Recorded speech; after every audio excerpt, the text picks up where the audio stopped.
स्वीकृति व अनुश्रित, कोई लिखित स्वीकृति ऐसे गवाह के माध्यम से साबित की जा सकती है। अनुश्रुति के बारे में भी हम इसमें पढ़ेंगे। कोई लिखित स्वीकृति ऐसे गवाह के माध्यम से साबित की जा सकती है जिसके पास वह है। फिर से इस लाइन को समझिए। कोई लिखित स्वीकृति ऐसे गवाह के माध्यम से साबित की जा सकती है जिसके पास वह चीज है। और मौखिक, ये तो हो गई लिखित। मौखिक स्वीकृति ऐसे व्यक्ति की गवाही द्वारा साबित की जा सकती है जिससे वह की गई हो। फिर से एक बार समझिए। कोई लिखित स्वीकृति ऐसे गवाह के माध्यम से साबित की जा सकती है जिसके पास वह है। मौखिक स्वीकृति ऐसे व्यक्ति की गवाही द्वारा साबित की जा सकती है जिससे वह की गई हो, जिसने उसे करते हुए स्वयं सुना हो। इस सीमा तक स्वीकृति एक तरीके से अनुश्रुति या सुनी सुनाई बात को साक्ष्य बन जाती है। इस सीमा तक स्वीकृति एक तरीके से अनुश्रुति या सुनी सुनाई बात का साक्ष्य बन जाती है। उदाहरण के लिए प्रश्न यह है कि कोई आग कैसे प्रारंभ हुई। जिस व्यक्ति ने आग को किसी विस्फोट के कारण होते देखा हो वह उसका साक्ष्य दे सकता है। मतलब जिस व्यक्ति ने आग को किसी विस्फोट के कारण होते देखा हो वह उसका साक्ष्य दे सकता है, क्योंकि उसे उस तथ्य की व्यक्तिगत जानकारी है। क्या है? उस तथ्य की उसे व्यक्तिगत जानकारी है।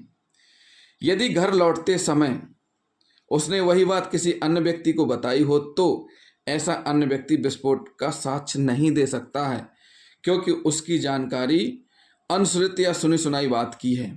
समझ रहे साथियों? अनुश्रुत या सुनी सुनाई बात की है। कौन दे सकता है? जिसने देखा हो, सुना हो। लेकिन एक और हम उदाहरण बताते हैं, ये भी बहुत महत्वपूर्ण है। स्वीकृति के सिलसिले में है का ऋण वसूलने के लिए खा पर वाद लाता है। का ऋण वसूलने के लिए खा पर वाद लाता है। खा यह कहता है कि उसने ऋण नहीं लिया। मतलब का ने कोर्ट में आरोप लगाया कि खा ने उससे ऋण लिया और खा कहता है कि उसने ऋण नहीं लिया है।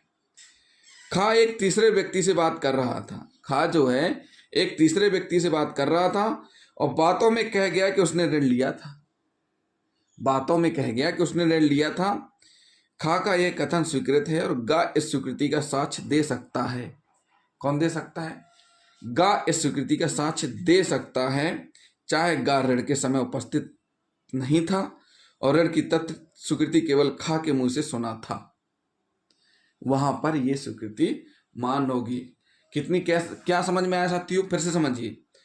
का ने खा पे आरोप लगाया कि खा उसके रुपए नहीं दे रहा है। खा ने कहा हमने आपसे उधार लिए ही नहीं है, और खा ने तीसरे व्यक्ति के सामने कहा कि उसने का से रुपए उधार लिए हैं। और खा यह कथन कर देता है किसके सामने? गा के सामने, कि उसने का से रुपए लिए हैं। गा इस स्वीकृति का साक्ष्य दे सकता है। क्या कर सकता है? गा इस स्वीकृति का साक्ष्य दे सकता है, चाहे गा ऋण के समय उपस्थित नहीं था, चाहे वह उस समय उपस्थित हो या ना हो, तो दे सकता है। तो साथियों, ये हुई क्या? स्वीकृत अनुश्रुत के बारे में कि लिखित और मौखिक संबंध में